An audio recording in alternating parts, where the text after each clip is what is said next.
Angela. Hey.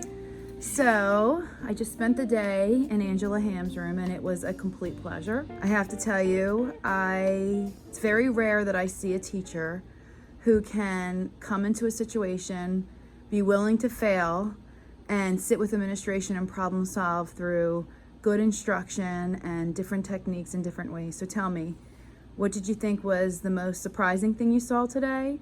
And what was something that was difficult that you really want to spend some more time thinking about? I think probably the most surprising thing I saw today was just how well the kids handled the challenge of making sure that they were keeping their distance, 6 feet, and sanitizing and being responsible for their materials. So I think that was probably the most surprising. They did an awesome job with that. I was expecting that I'd have to give a little bit more direction with that.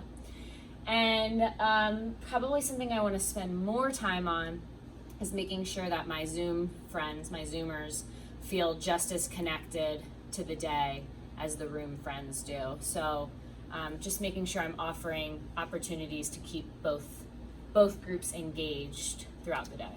I definitely think that, as an administrator, being in here all day with you, I'm going to highly recommend any administrator doing this with teachers really spend the day so that they can see what goes into this, because it's a ton of work, but when you had success, it was like a victory.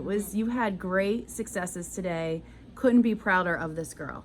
So tell me, why Avon Grove Charter School? What got you here, and why do you remain being a teacher here? You're an amazing teacher, so why do we get to have you every year choose us? I would say that my favorite thing about this place is just like that family feel. That we have some amazing families and different groups of kids, and it just makes this place really feel like a home. I think like our administration does a good job supporting us, and the people I work with here are just all amazing teachers that want to see kids do the best that they can and really strive to be the best that they can be. So I just love the feel of this place. It has great energy. So obviously I knew your husband before I knew you, and he's one of my favorite people. So tell me a little bit about, and if you don't know, so Mrs. Hamm is married to Mr. Hamm, who was the principal over at the elementary school at State Road, and he's now the math interventionist. Both of you are special kind of people and just really put your whole heart into the school. So curious how you got together, how you met, and became the dynamic duo. Oh, okay. Dynamic duo. We met out at a restaurant, I'll say. And actually, I was telling her this earlier, we didn't like each other very much when we first met each other. I can't imagine. Him is so cute. Yeah, he's a tough-headed one, that one. But yeah, no, we didn't like each other at first, and then we coincidentally saw each other the next day at a Phillies game. And the rest is history. The rest is history. Now tell us a little bit about the history, because I know in the beginning it was, not sure about starting a family right away, but now we have this cute, let's show, look at this cute little baby bump. Oh gosh. So cute. Yep. So tell me. I'm having a boy in January. A boy. Do we have a name yet? We kind of do. Yeah, you're debating it? We're not telling anybody yet. Okay. Is it something you're agreeing on, or there's a lot of conversation around? No, we're agreeing on it. We're stuck on a middle name. Really, that's what it is. You know what? I'm going to let you listen to his podcast, but he tried to bring fantasy football into your baby name, but he corrected himself very quickly. Congratulations. I can't say names out here because I'd get yelled at when I got home. I wouldn't expect you to. So I do get to pick the middle name though. But, okay, that's exciting. So that's exciting. You have full autonomy over that? All of it. So wow. I might, if I come in last place in my fantasy football league, I might let the first place winner pick it. I don't know. That seems like a No, that is a complete joke. That would never happen. Okay. I was going to say, I don't know whether you want to make that promise here. No, wouldn't do that. Well, he knows that will not fly. No, but actually, Kevin's really picking a good portion of the name, I will say. Oh, good. So I think he said he was responsible for the middle name. he is. Okay, yeah, that's what he said on his podcast. He is, but he also likes the first name. and actually relates to his family a little bit. So Oh, like, I there's can't some wait. Family history there. I love a little surprise. That will be good. Yeah. So tell me we want to know more about Angela Hamm. So tell us what you like to do outside of school. Okay. Well, I'm a big exercise fanatic, so I've always taught some classes at the Kennett YMCA, some Group X classes. So I'm Les Mills certified, if you know what that is. So I teach like body pump and body combat and body attack.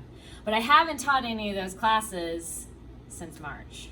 You know what I want to try? What's that thing where you're on the ropes? TRX? Yes. Well, no, the ones that like they're the gymnastic. They go up in the air and then they fly down. Have you seen like them? Aerial kind Yes. of like yoga and stuff like Yes. that. Have you tried anything like that? No, but I No? would be up for it. I I'd be know. up for it. Well, you know what I do know about you too, Angela? What? You're quite the dancer, right? Yes, I definitely grew up dancing. I danced at KMC like my whole up through high school. I actually double majored in it when I went to college. And then I danced a little professionally with a group in Philadelphia. Get out. Yeah, I traveled to a couple of cool places. Like I spent a month in Italy dancing.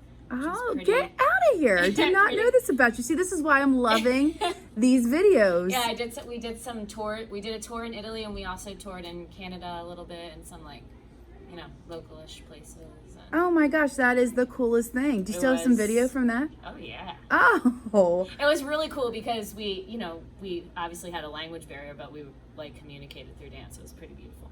What's the most surprising thing that you learned when you were in Europe?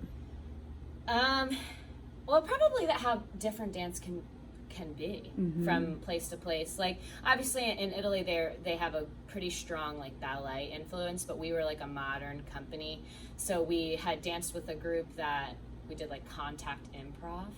Oh my gosh. Which was wild because there was no air conditioning while we were playing it, or while we were doing this, and we were like making contact with people we didn't know. Yeah. Like Oh. action. It was a sweaty time, but it was like really fun and really.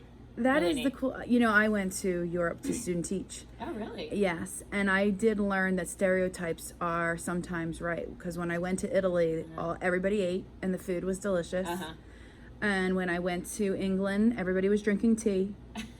In Ireland, you know what people were doing. Yeah. It was just like, oh, yeah, okay, so some of the stereotyping is true. Yeah. Now, what they knew about Americans was very different, but Right. hopefully I set that straight. I did love their lunchtime though, because it was we just like hung out for like 2 hours and ate lunch. Oh my gosh. But when we first got there, we were all starving and like nothing opened until like 8:00, and we were all like, we need food, but No. we adjusted to it. You're one of how many? What's your siblings situation? I have an older brother and a younger sister.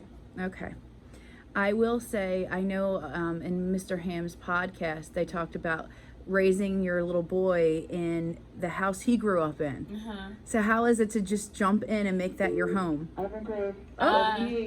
Well, Avon Grove 78. it's cool because we, like Kevin grew up there, and it's really special to his parents still, and his family owned, like his grandparents own a lot of land in that whole area. So it's neat. We have like really great neighbors, and so where our nursery is actually Kevin's childhood bedroom, which is really sweet. When we were painting the shutters and things like that, there was a shutter on the back side. It said Kevin's room. Oh, I love that so I know. much. So like you knew where they went back on the house. But yeah, it's special. We made a lot of changes, and his parents were like, "Why didn't we do this years ago?" But we've definitely made it our own. And Now we know Mr. Hamm to be very organized and very clean. I know in the podcast you heard he details cars. right. So tell me, how is it to be married to somebody who's extremely detail oriented?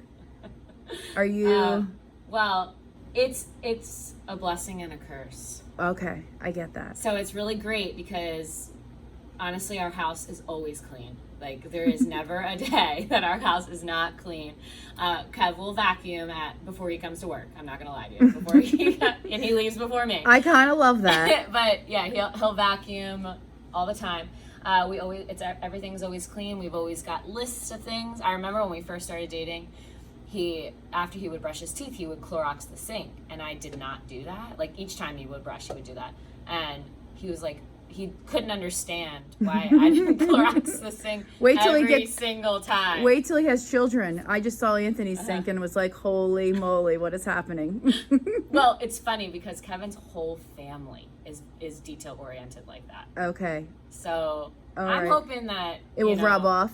Yeah, but it's also a curse sometimes because you have days where you come home and you're like, You just don't want to do it. you just don't want to do it. And Kevin's Especially like, pregnant. Yeah, he's like, let's clean the bathroom. Yeah. So Angela's married to Mr. Clean. And your room is super creative. I'm sure the dance and that creative side of you shines a lot in the classroom. Right. What else do we not know about Angela Hamm that people might want to know? Well, I don't know if this is necessarily surprising to say, but I come from like a really big Italian family.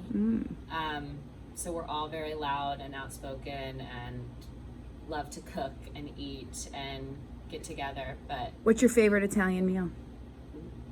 I mean, I have to say, well, it's very upsetting. We're not having it this year, but we always have the 7 fish dinner for Christmas, and we're not. It's like the first time we're not having it. We're actually going to have it in like the summertime.